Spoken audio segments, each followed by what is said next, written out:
Hi, my name is Zoe, and this week I'm going to be styling 5 of my favorite thrifted sweaters. Let me explain what I mean by this because I feel like there's some context needed. I used to dress like pretty extravagantly, or I don't want to say extravagantly, but getting dressed in the morning was like a creative outlet for me, and I really put a lot of effort into it. I think this was partially because it was post-COVID and also because it was like my one creative outlet.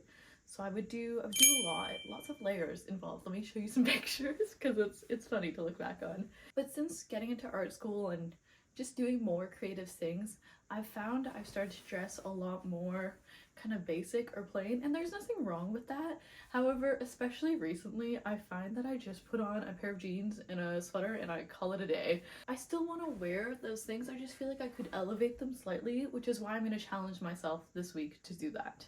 Also important to mention, this is winter here and it is cold. It is like -15 this entire week pretty much. So I definitely need to dress warmly, which I think adds an added layer of kind of difficulty. Okay, I need to put you down. Oh, I feel bad. I'm gonna have to pause. Here are my 5 thrifted sweaters. These have been accumulated over many a thrift trip and over many years. They're all pretty much wool or some form of wool. For today, I'm gonna be styling this sweater. This one is a St. James made in France. Let me show you the tag because it's actually like one of my best thrift finds in my opinion. You can see the Mont Saint Michel there, which that's when you know it's fancy. And this is, I believe, 100% wool. This is a brand in northern France that makes a lot of kind of stripy knits. You can still buy them, I believe, new. I think like upwards of $200 sometimes though. So 200 euros, which is a lot of money. But yeah, I thrifted this one for $5 in the fall actually, and I was so excited to find it.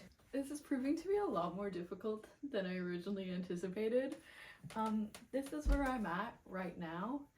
I think it's been like 30 minutes. I'm not even kidding. But I got distracted by a bunch of other stuff. Like I started washing a silk shirt, and then I also reassembled my charm necklace, which is this one right here.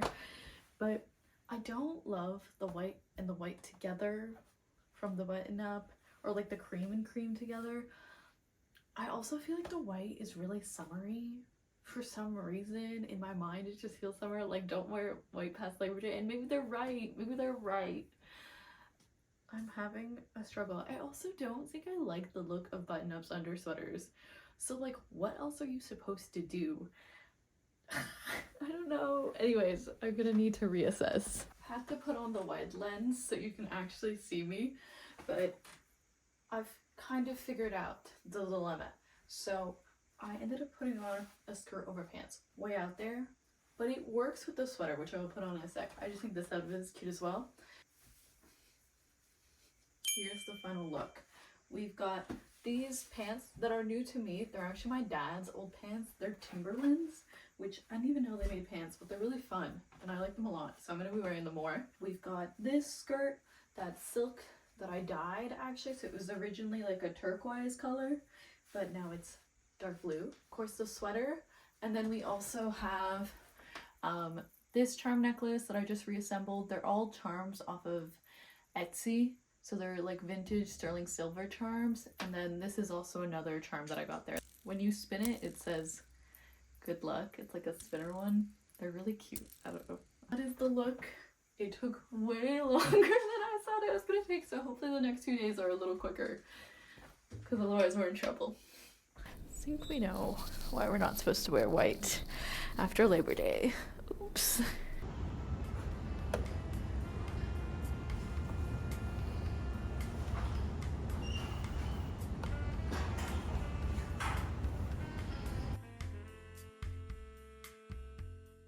Laid out my outfit for like 2 seconds on my bed. Who came and got on it? Once again with the wide lens. Oh, George. You can see my mess, but it's okay. Anyways, this is the outfit for today, day 2. Obviously, the star of the show is, of course, this cardigan. It is, I'll show you the brand, but it's 100% alpaca. My friend Emma gave it to me, but I believe it was her grandfather's and she just didn't want it, which crazy, but I benefited, so we will enjoy. I've just done a very plain kind of white little blouse, and then of course we have my trusted pair of cords. They're literally starting to fall apart. I've had them for 5-6 years now, so they're getting old. They're very much getting old, but they're good for winter because they're actually pretty warm. But yeah, I am gonna do my hair and it'll look hopefully a little more put together because I feel like this looks super basic. Oh, but normally I would just wear this with a t-shirt. So this is, you know, there's a little bit of lace. It's a little more.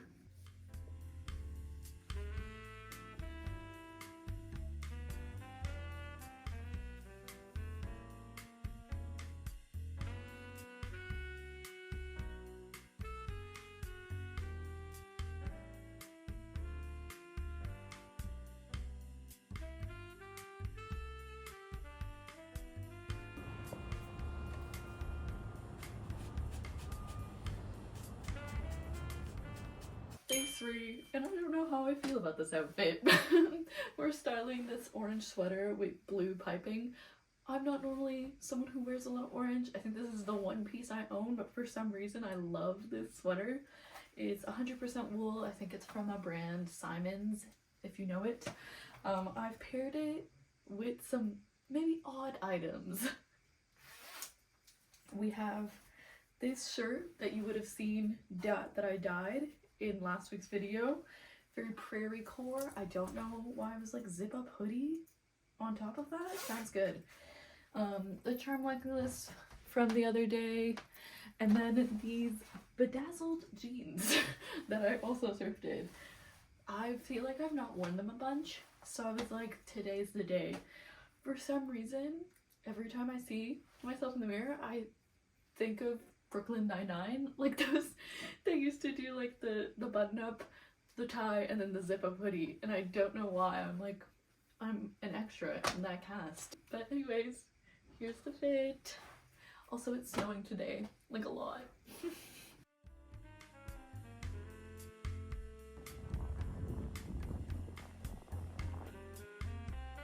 Day 4. I'm also in a bit of a rush, so I don't know how this outfit looks. I took way too long eating my breakfast, but regardless of the point.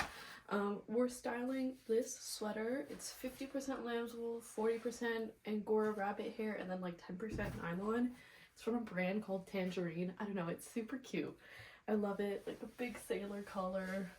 If you see my past videos, I thrifted it and I'm obsessed. I've paired it with this little polka dot top that's originally from H&M, but I thrifted. And then my most favorite pair of jeans that I've not worn once this week, which is really rare. Normally I wear these jeans like literally every day. Again, thrifted. They don't have a brand. I think they're handmade. They're from when I was like 16. So I love them so much. And yeah. And then this little headband, which, yeah, I'll show you something. Just, this is how hard, this is what I had to do to take it off the peg. Oh my god. Anyways, I have to run. I don't have time to fix that.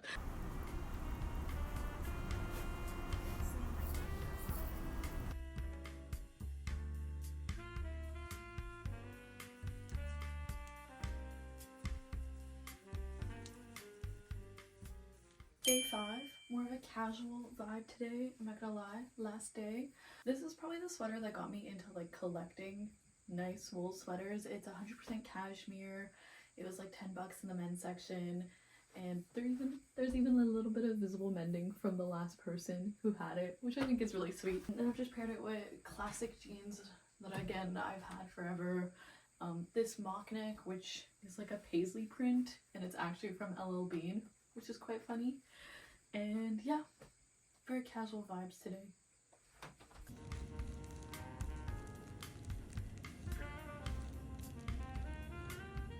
Little outro, final thoughts, feelings, tips and tricks about thrifting sweaters. I will say I really enjoyed doing this challenge. It kind of forces me to actually think about what I'm wearing, which is nice.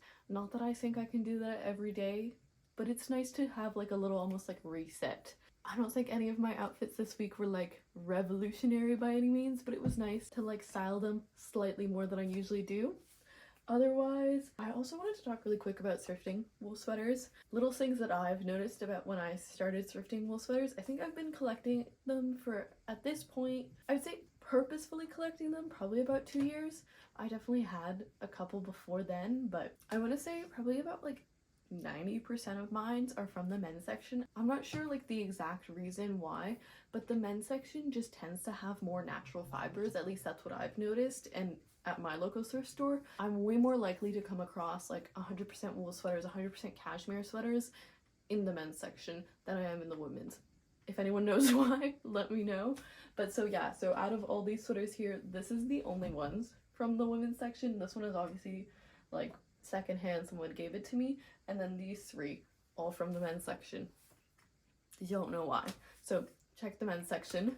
When I first bring a wool sweater home, I put them in the freezer for a couple days. I've heard some horror stories and, you know, like moths, stuff like that. You just don't want to risk it. Not that I think they're at the thrift store, but you're bringing a new item in, it's a good idea. So I tend to put it in the freezer for like 2 days, and then I will hand wash it. Never washing machine or dryer, never. Just hand wash it. I use Eucalyptus soap, but if you just use like a gentle detergent or like a neutral detergent, you can find a bunch online. And then I will like go a long while before you actually clean them. I've even seen videos of people saying like, if you live somewhere in a climate where there's like snow, just stick them outside in the snow for a couple hours and that's a good cleaner for them. Wool is in and of itself like antibacterial. So anyways, there's lots to go into there, but depending on how much I'm wearing a sweater, I'll hand wash it and then just let it air dry every couple months or so. But yeah, thank you for watching. I hope you enjoyed. Bye.